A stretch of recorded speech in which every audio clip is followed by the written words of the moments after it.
Hey, welcome to the Green Room with the Gwendolyn, presented by the Digital Ren Faire. You guys, I'm so excited that you're here. I'm so excited that you're here because I don't even have words. The King's Busketeers are here. So they are a New England band, 3 guys, New England band, and they are delightful. I met them in Maine at the Maine Renaissance Festival. They also do Connecticut and a couple of other New England festivals. And I'm going to bring them on one at a time. So first, my words are dumb. Everyone take a drink of your drink. It's very important to be hydrated at all times, not just during my stream. So I'm going to bring on Andy. Andy plays guitar and he sings musics.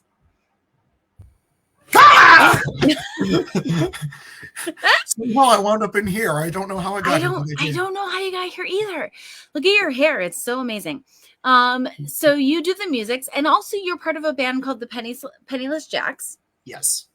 But right now we're focusing on the King's Busketeers. Of course. So we won't talk about the other ones. The Penniless Jacks, we can talk about them another day. We'll talk about them another bit. But you're also in Connecticut for how many more weekends for the Penniless Jacks? This is the last week. This weekend coming up will be our final weekend. Okay. All right. Great. So if you're in the Connecticut, New England area, go to the Connecticut Renaissance Festival. Renaissance Festival. Fair. Yes. And go see the Penniless Jacks with Andy playing guitars, one guitar at a time. That's normally how it works. I've tried doing 2 and doesn't end so well. You could get one of those that has the two sticky out bits. Oh, the double necks. Yeah. Yes. I would, but they do get very heavy after a while. Yeah, it's a lot of extra wood, a lot of extra steel. A lot of extra wood, you guys. Yes, a lot of extra wood. They are fun to play around with. Oh dear, this is interesting. They are. Nope, it's fine. Everything's fine. Good. They are a lot of fun to play. They get very heavy and very cumbersome after a while. But they are fun. I can't play even one guitar, so. Oh. No, I have one. Oh. I have one. No, it's green, and I bought it, and I was like, either I'm going to learn to play guitar or have a really good photo op prop. I should bring it to Maine. You should bring it to Maine. Absolutely. You can teach me how to play guitar. I would be happy to. I would be very happy to. That would be so fun.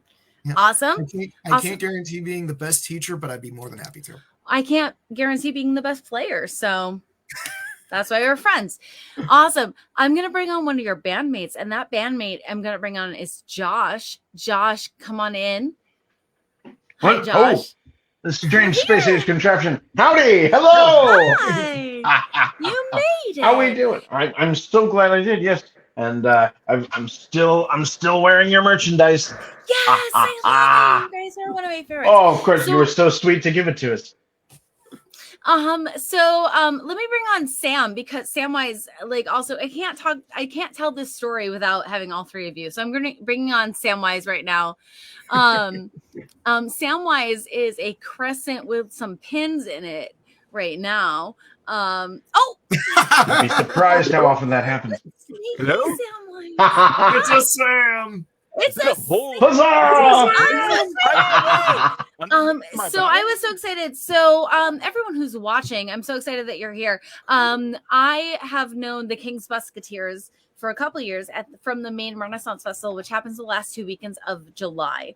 And this year, the King's Busketeers came up to me between shows, and they were like, "We heard that you like a certain kind of drink," and they sang a whole song to me about cider, and it made my heart so happy. So I am thrilled to have these guys here on the Green Room with the Gwendolyn. They are delightful. So we've got Andy blush. Look. I'm not sorry. I'm not sorry.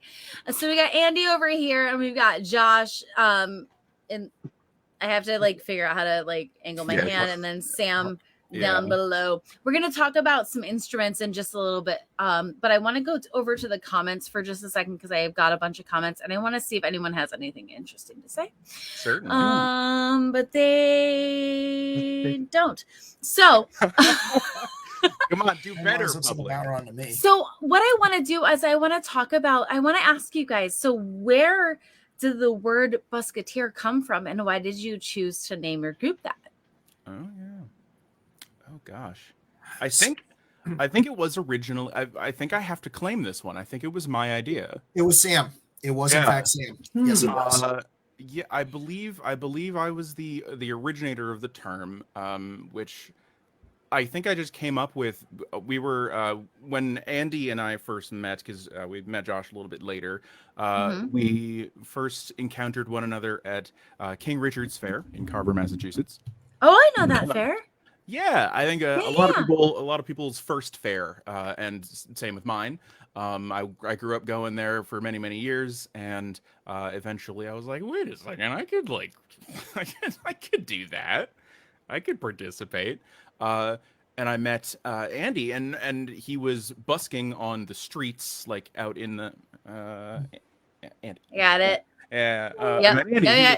He was playing his guitar and harmonica on the streets of King Richard's, and I joined in with guitar and banjo and other things. And busking, just performing on the street, is kind of his whole deal, and was for a long time. And then we were like, wait, eventually there were three of us. And then as people were like, we need a name. We need a name. And we were like, wait. What? Eventually there were three of you? Eventually there were three of us. Like evolution? Or like his way. Josh just sort of materialized out of the ether. It was that next season I decided to audition, and fate in the form of one of the managers decided that all three of us should sort of play together right at the opening gates. So they play the gates. R.I.P. That's our first. Yeah, and the gates swung open and people flooded in, and there were the three of us going, "Oh, what do you know? Oh, what do you know? Oh, what do you know?" And then what do you know? Just get me from there. It worked out so well that our repertoires crossed over well enough that we decided to just keep playing together, and we had our first actual gig outside of the Renaissance Fair at AS220 in Providence, Rhode Island. Shout out AS220, great place. But we needed a proper name, and when we got together and practiced one time, we had some musketeer-y vibes from our the hats and the boots and the being outdoors and being rakish rogues and whatnot, and it just kind of percolated from if we there. do say so ourselves. It was very much though a one for all for one vibe in the very beginning. Like the three of us were practically inseparable. Even when the manager said, "Okay, that's it, you three don't have to play anymore," the three of us just looked at each other and said, "Yeah, but we want to keep playing together. It's fun." And it got to the point where, well, but what if what if they just so happened to stop by my stage set and I invited them up, and it makes it more immersive for the patrons, don't you see? And you know how it goes. I do know how it is. And also now I'm like, can we please write a song for the four of us to do at Maine next year, please? Yeah, because I will learn a harmony. I will stroke a beard, learn a harmony, Josh. And also, you all have facial hair. There's okay. No I'm not beard mad. Requirement. Thank you. We got to be adamant. There's no beard requirement. It's just a suggestion.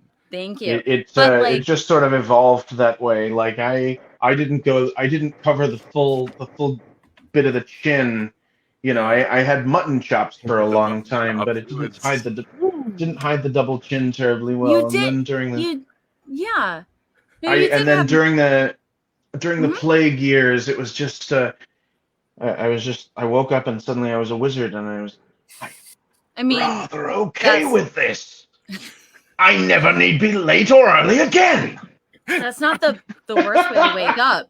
But like speaking of mutton chops, I have a video of you guys singing Cape Cod Girls. Now it's not at a Renaissance Festival setting.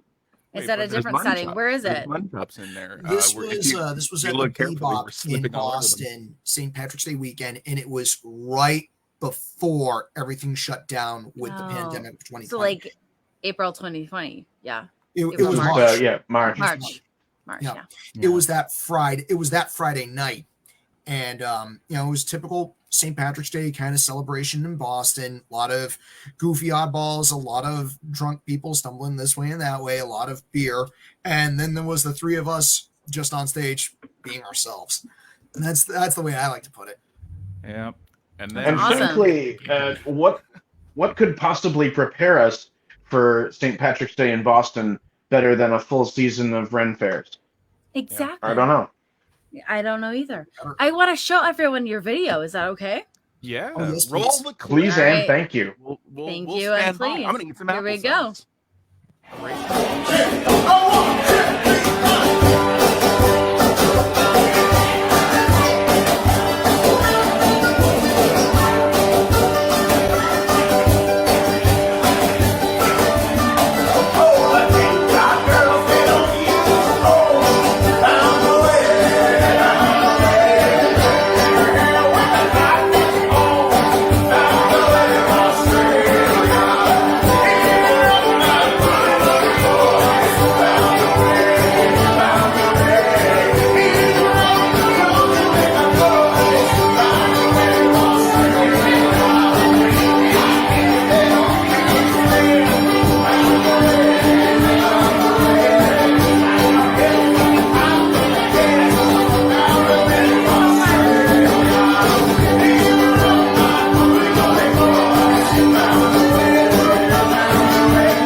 Yeah.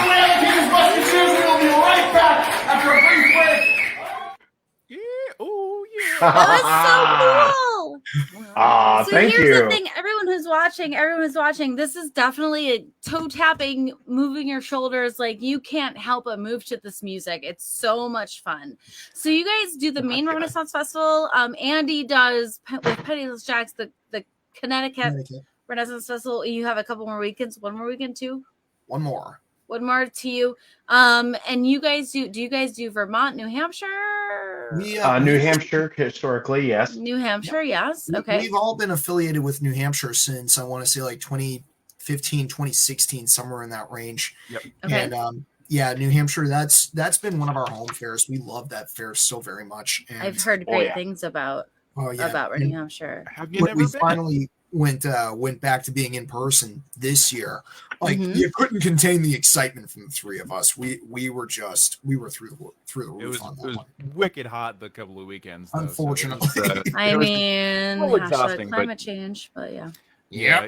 Thanks. Well, we always like to say that that's a good time for a good cause too, because of course they're a nonprofit, and they donate tens of thousands of bucks to the Rockingham Meals on Wheels and the New Hampshire Food Bank every year. I think That's something on the order of amazing. $25,000. I'm not sure of this year's numbers, not sure whether they've been tallied or anything yet, but no, yeah, we I think love it's on them. the website. I'm not sure Yeah. what the URL is, but I believe if you just search for New Hampshire Renaissance Fair, whatever their most recent stuff is, that should be posted. Yeah, I'll definitely put that in the comments on Yeah. this video. Thank you Mhm. so much.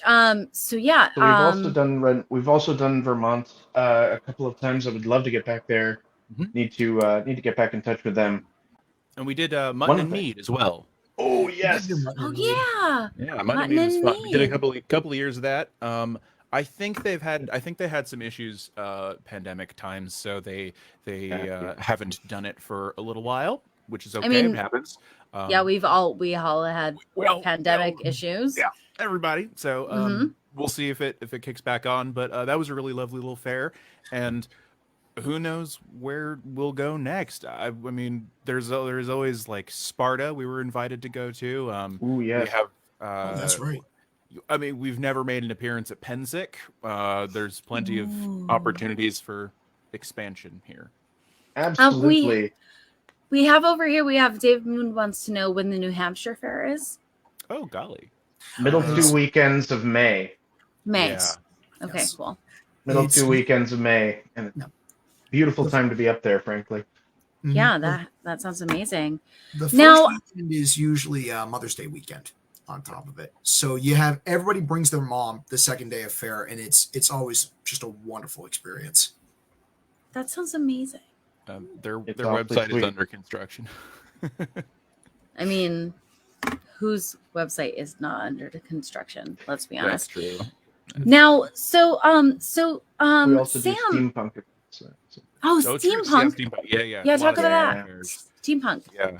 Well, Yeah, we do the oh my god, the Jewelry City. Jewelry City. There you go. Mhm. Over in Attleboro, Massachusetts, they do hold the Jewelry City Steampunk Festival. It was typically right around the weekend, like either right before the weekend of Halloween. And unfortunately, we received word that they were moving it to April of next year. And they're going to, yeah. So unfortunately, we lost that gig for the year, but we are looking forward to hopefully getting that gig again back next year. But that's always been one of our very fun gigs. And also in April, this year, going to be back in person, and we do need to get the application for it in hopefully by the end of this month, is Ooh, all right. NEFA. NEFA. Oh yes, I've actually already applied for that. So we're applied, and so the New NEFA? England, yes, the New England Folk Festival Association. I said it first time. There's no lag. We both did that. That's true. perfect timing, lads. The New But England yes, Folk the- Festival Association, and it's pretty much just a weekend where everyone we were all descending on the high school and middle school of Mansfield, Massachusetts, and it's Okay. just one weekend of acoustic music and jamming and contra dancing and jamming and more contra dancing and jamming and And getting trouble. It's a for wonderful jamming in the experience. hallway. I want to go. Oh yeah, that was fun. I love Oh, yeah. contra dancing. It's fantastic. Nice. Oh well, you should check it out. When is it? You said it already. Say it again. It's usually Marathon Monday weekend. in I don't April. know what that means. April. Okay. All right. So April, Marathon okay. Monday is is typically the day when they do the Boston Marathon, and it's usually Patriots Day. So it's typically around April 20th, 21st, 22nd, somewhere in that range. Okay. Sadly, I do not have the dates in front of me. That's okay. I'll look it up. I got you. NEFFA, and they're really great people. And again, if you, this is one of those things where it's a gig that we offer up for the community, because for a lot of people, it's just like it's a big like family reunion for the whole folk scene. So Yeah. we're very much performing for one another. And some of the virtual performances, though, that we did for the pandemic years are available on our YouTube, including this last season's one, which we shot in Sam's excellent setup there. So if you want with a the better angle, if you want to see how that works in practice, you can check out our full NEFA video if you're so inclined. You know, Mhm. you And want it's to on take YouTube. a long. Yeah, you can take us along for a long drive or something. Yeah. I just put it I put it in the chitty chat for Perfect. everyone to look at. So Awesome. or I put everything so you can look at your YouTube where it Mhm. is located. Mm-hmm. Amongst many Everything is- other treats. Amongst many other treats. Yeah, for your ears. No, I'm excited, but also awkward Shoving your ear holes. Right? in my earball. Yeah. So Sam had mentioned to me about some instruments that he wanted to talk about. Right? Might as well. Yeah. Some I think- instruments that you have on there. I'm gonna make Sam nice and big here if I can figure out how to do it. So Ooh. just and you big talk, by me, please. Sam, and I'll figure out how to do it. Everything's Sure. great. One moment. I'm just gonna. Not me. Good job. Good job. I'm just gonna turn the There light you on a little better. Oh, by the way, big shout out to the Lady Victoria in the chat. I don't know, lads, if you follow her on the TikTok, Okay. but Lady Victoria is an amazing hammer dulcimer player and just has so much repertoire. Like we gotta get her doing a crossover with Misfits of Avalon sometime. She knows all the things. I love Misfits of Avalon. I want to play the flute. So nice. The Misfits of Avalon are just such a delight to have around. My goodness. I tell you what, Gwendolyn, if you can Yes. get yourself if you can get yourself a tenor or baritone recorder, it will take a lot of breath, but it sounds really impressive even when you do just really slow, somber melodies, and you can do the the Mandalorian theme. Yeah. I mean, I will get that. I don't know where I put my. Just have somebody tapping a drum in the background. Do, do, do, do, do, do, do. Yeah, very atmospheric with very little effort. Oh yeah, I have my flute. It's right here. So, while I'm still enlarged here, You're enlarged. I don't want to dwell on this for too terribly long, but I just thought it'd be fun to do a little show and tell, just for me and then for the other two as well. We get a lot of questions, and I want to get this stuff on record. We get a lot of questions about our instrumentation because we have a little bit of an unusual lineup with kind of Andy is the exception. Everyone knows guitar. They can figure that one out usually, but the rest is a little bit of a mystery sometimes. So we're just gonna demystify now, and then if people are watching and still have questions, please go ahead, throw them in the comments. We'll try to answer them like rapid fire. I want to just go run through my drums very quickly because a lot of people have a lot of questions and they're a little neat, I think. This is a Bowron, which is a Celtic frame drum. This particular one is a little larger than my head, as you can see. And it's got a little like goat skin head here. It has little tuners, little twiddly bits on the inside, and it's essentially played by resting on the knee, left hand on the inside of the drum, and striking with a tipper. Thank you for putting the spelling in the chat.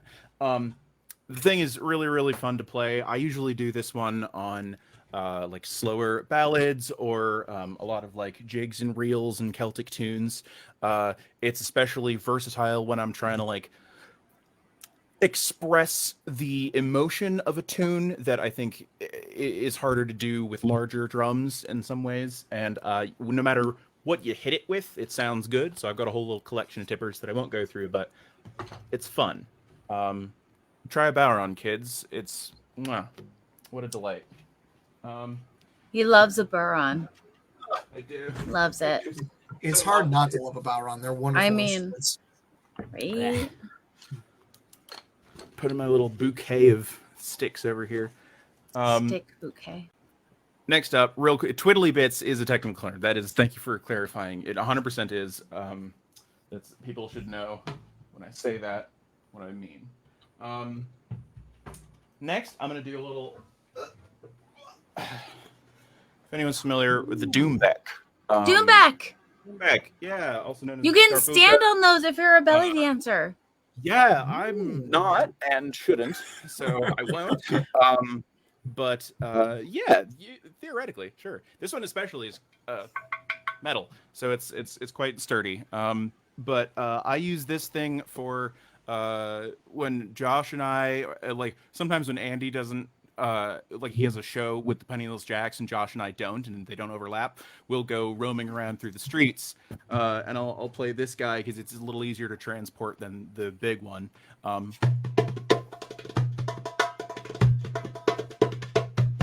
It's just a nice little thing. It's good for getting the crowd revved up, and it's got lovely tone. But you'll hear this on our upcoming recordings. Because you guys are going to do an album. Yes, we are. I'm so excited. Hold on. Let me put this. Yes, we're all equal. You guys are going to do an album, and I'm so excited because I love all your music, and I want to have it on an album so I can listen to it in my car. Well, yeah, You're so sweet. That's what we hope for. So when what's happening? Tell us all about that.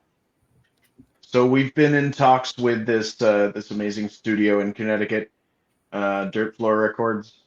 Why did I say it like that? Records, actually. Why did I say it like a Vulcan? I don't know. I don't know. But I don't know. They're really cool, and I'm gonna really tell on myself here. But they've got some great accolades on NPR. No, yeah. NPR is Well, yeah. Oh boy. Yeah. And No one's mad about NPR. well, we've been really impressed with their the quality to price ratio they've got, Sure. Yeah. and they've got some really good experience with acts like us, folk acts that aren't afraid to be loud and catchy and fun.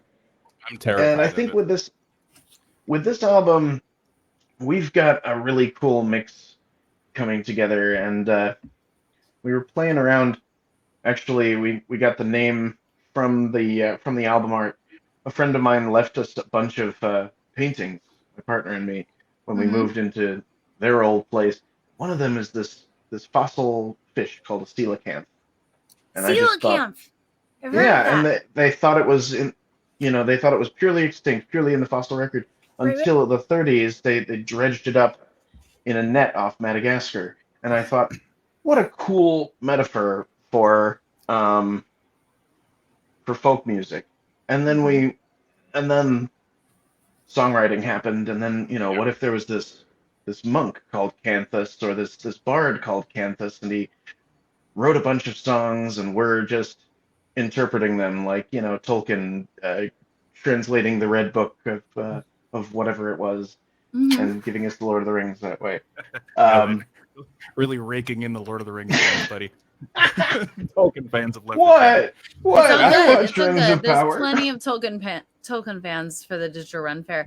So I see you have a mandolin with you, Josh. Oh yes. All up in our face a little bit. Well, yeah. I mean, I can't put it down. Even when I'm attending as a patron at a Ren Fair, I feel naked without it at this point. It's magnetized to his chest. It's quite something. Like it just never can get rid of it. I mean, you can. Pull Well, can it I off tell with you a- how I started playing? Because it's kind of a funny story, actually. Please, So let's make you big. my- Wait, hold on. Let's make you big. Yes. Hold So on. for anyone not familiar, Straight. This is a mandolin. This is an A style, I believe. That's called. This is body shape. But you see them. With sometimes with a lute-shaped back, but this one has a flat iron shape, and this one has a little tone shield on there to hold it. Slightly proud of my tumbo there, and that just helps with the tone. It's a Gretsch New Yorker, and well, the interesting thing about me playing mandolin is I started on the fiddle, which is tuned the exact same.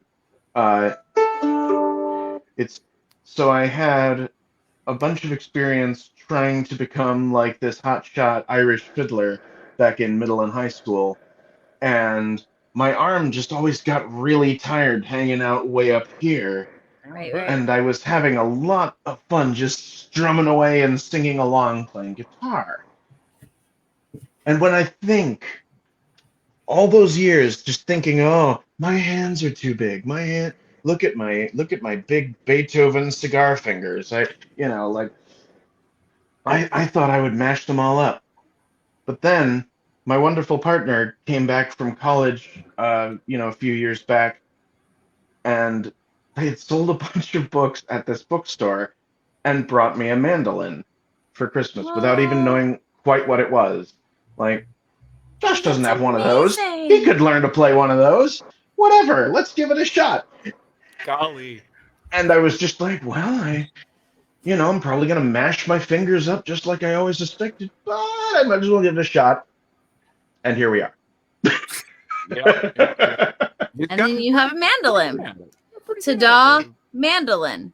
Well, it's just so much fun because I used to be, playing along with a guitar, and two acoustic guitars, on trading off rhythm and lead the way we would do, it just didn't differentiate itself very much. I tried ukulele for a bit, and it was hard to mix. It was hard to hear.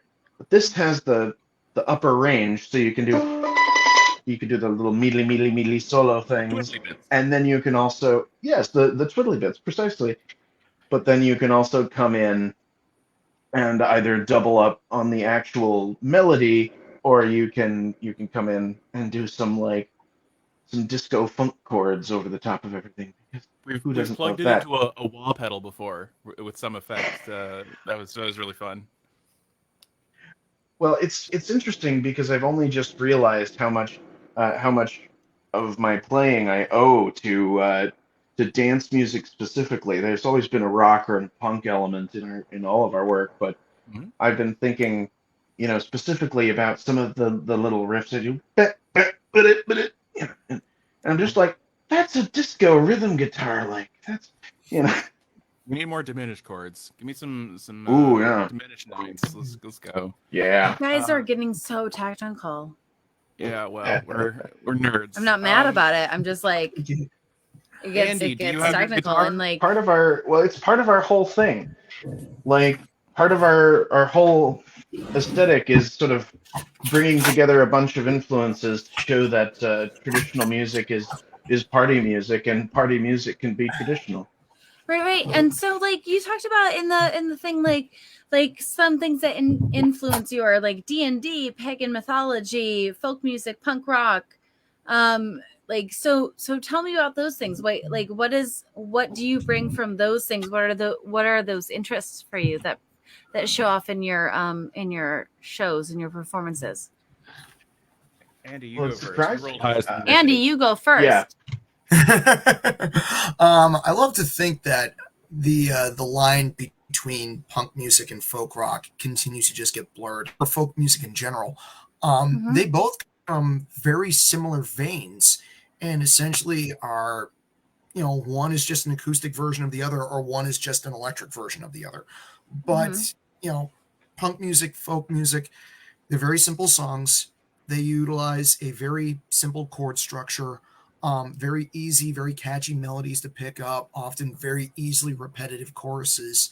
And there's also the working class element.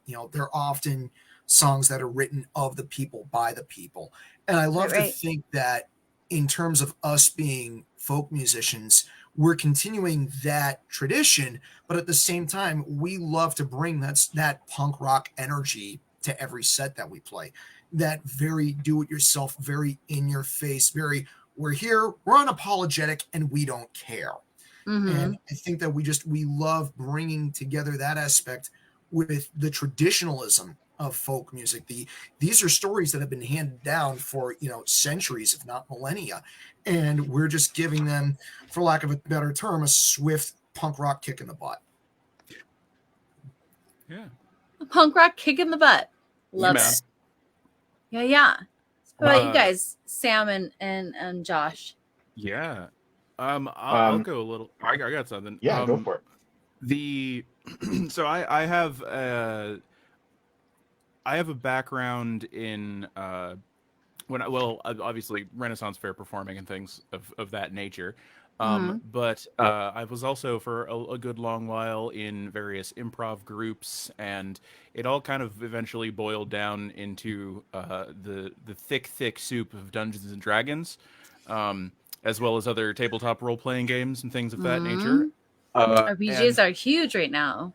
Yeah, they're massive. They're blowing Yeah. up internationally, becoming very, very, very popular, especially Dungeons and Dragons 5th edition. But a lot of tabletop role-playing games have kind of blossomed recently, and we are not in particular a like D&D flavored band, but I'm pretty sure that if you just copied and pasted each of us as we are into any D&D campaign, just drop us in a tavern somewhere and push the start button, we could hold our own until a dragon swoops in and kills us. That's fine. But Right. Yeah. Do you think we should make character sheets for people to use? For people to stick us in as NPCs into their campaigns? Like I totally do. Yeah, I think that'd be fun. But I also have this. We can't be there in person here. Let's. Yeah, I also have this amazing illustration of you guys. Oh, yeah, look at that. Yeah. Oh, yes. That's from Goblin Riot on TikTok. Riot. Yeah, and there as well, I believe. So I feel Yes, like you fit excellent right in. Yeah, Right? it's I've been a dungeon master for a few years now, and the influence that the improv and fantasy stuff has had on my life is immense. Not only the overlap between the TTRPG circle and the Renaissance Fair circle, it's just pancakes on a plate.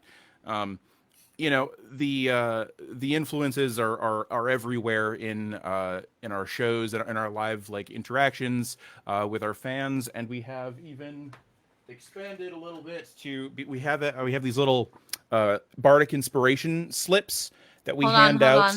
Let me make you big. Let me make you big. Go for it. And I'll hold this up Please, properly. here we go. It's big. Okay, go. We have these bardic inspiration slips with a worth 1d10 of inspiration or system equivalent.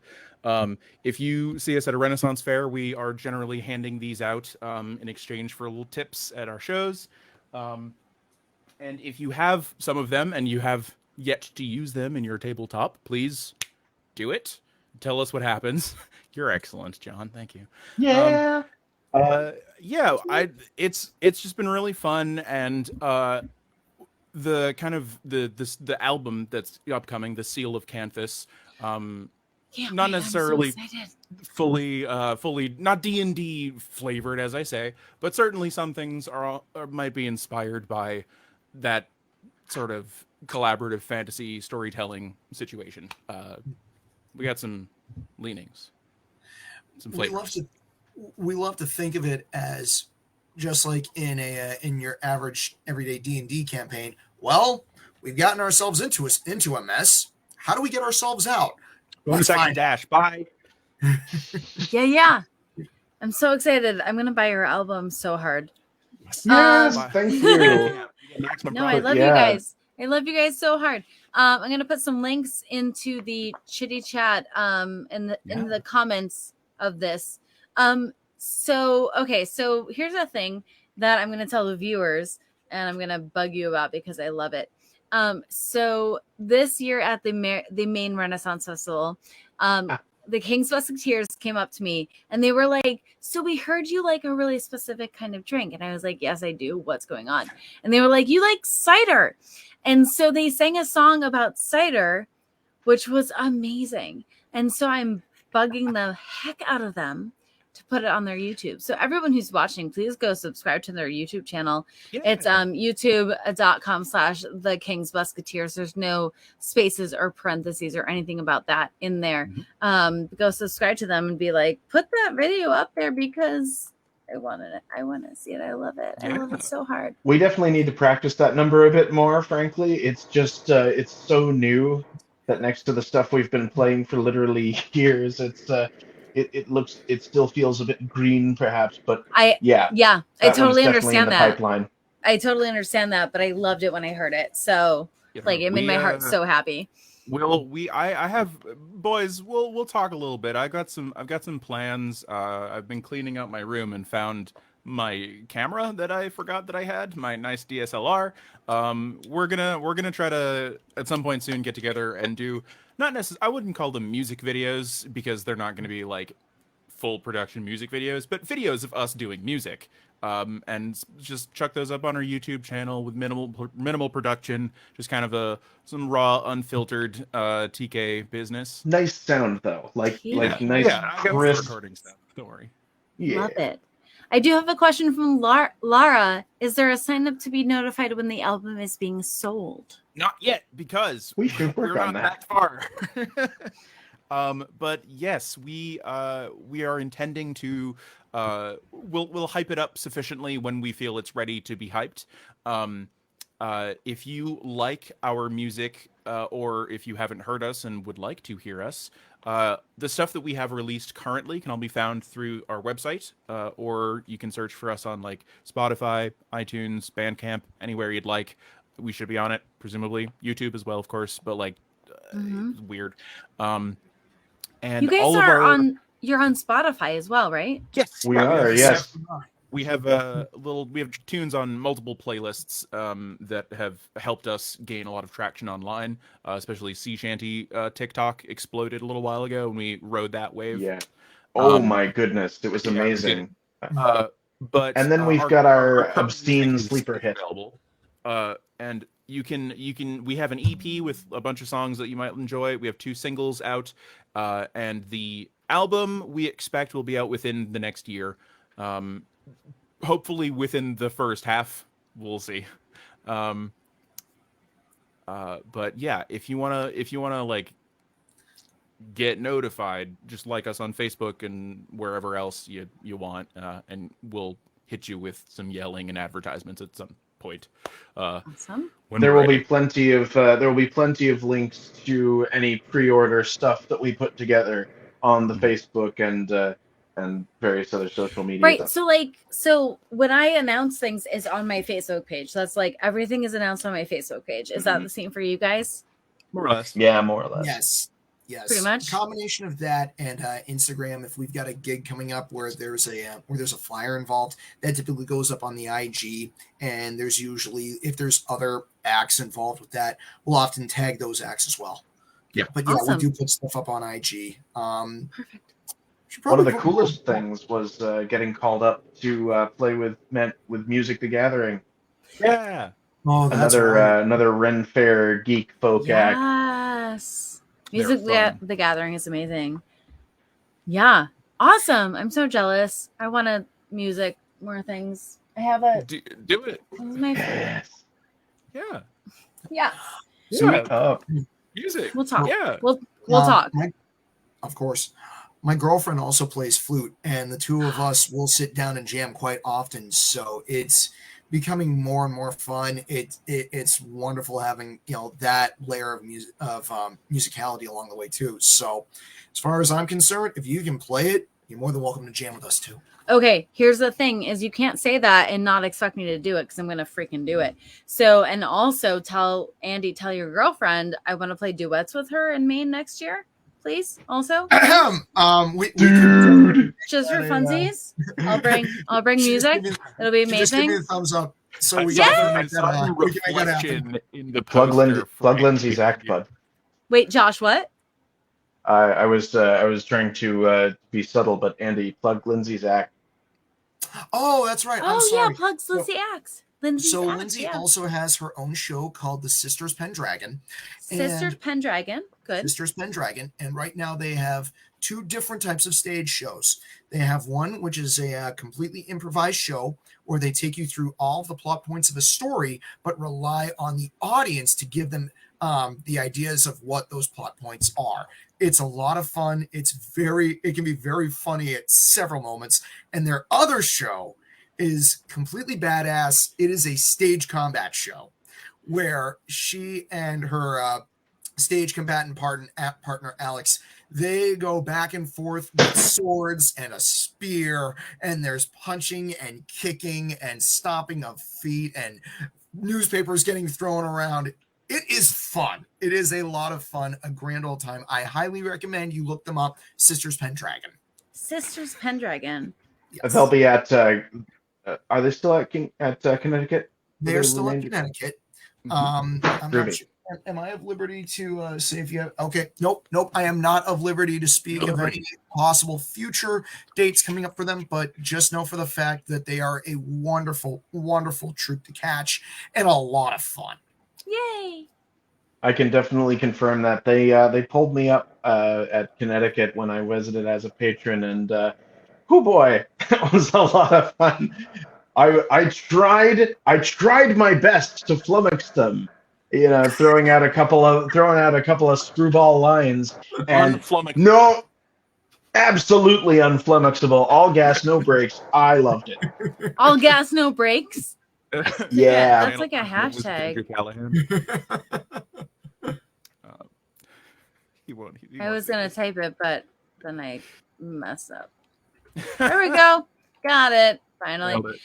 So final words from the King's Busketeers besides you're my favorite. So tell me what your favorite type of cheese is. 2 seconds to think about it. 1, 2, Josh, go. The cranberry goat cheese that my Alex was looking for at the farmer's market the day that they came and saw us and said, "Hey, I think I might marry that weird one with the mutton chops." David Boone coming in with the Swiss representation. Oh, yep. There we go. So yeah, cranberry chev for me. Cranberry chef for you. All right, Josh is out. Everyone say goodbye, Josh. Bye, Josh. Thanks for joining us. Night, everybody. Be well, and thank you so much again. This has been a blast. Bye. Don't go away. You stay here, right here. Okay, next one. Favorite cheese of ever. Samwise, go please. I'm gonna have to go for there's the classic Trader Joe's Parmigiano Reggiano. It's kind of like right down the middle price range. Perfect hardness, not too soft, not too hard. Nice medium aging. Grates really nicely into whatever size grating you care to grate. And frankly, it's just delicious. That's Trader Joe's again. What? Trader Joe's Parmigiano Reggiano. It's just like they sell in little chunks. It's just like Parmesan, but good. Yeah. Parmesan, but good. Yeah. Wait a minute. Parmesan, but good? Yeah, better. Yeah. Okay. All right. Everyone say good night, Josh. Sam. Good night, Samwise. Andy, favorite cheese, go. Mozzarella. But like shredded or in the balls? Oh, I love it shredded. Absolutely love it shredded. Goes great on pizza. Goes great on pasta. Goes great with everything. Really, you can make it into a great nacho dip on top of it. Nacho dip. Yep. I want nachos, you guys. You're welcome. Oh my god! Thank you so much. Say goodnight, Andy. Been my pleasure. Thank you for having us. Thank you so much. Everyone, thank you so much for joining us here on the Digital Ren Faire, the Green with the Gwendolyn, featuring the King's Busketeers. They have been amazing. You can find them online on Facebook, Twitter, Instagram, and YouTube. Their website, tkb.party. You can also keep an eye out for their new album, which I'm totes gonna buy because they're amazing. They made a whole song about cider and drinking cider, and I love it. I love it so hard. So go find them. Also, don't forget to pay attention to the Digital Ren Faire. You can join our Patreon down here at the patreon.com/Digital Ren Faire, or you can contribute to these programs via PayPal, paypal.me/Digital Ren Faire. So make sure you do that if you are interested in keeping these programs going on the Digital Ren Faire Facebook page and website. Have a great rest of your night. Thank you so much for joining us here at the Green Room with the Gwendolyn, featuring the King's Busketeers. We'll see you all soon. Thank you so much. Bye, you guys.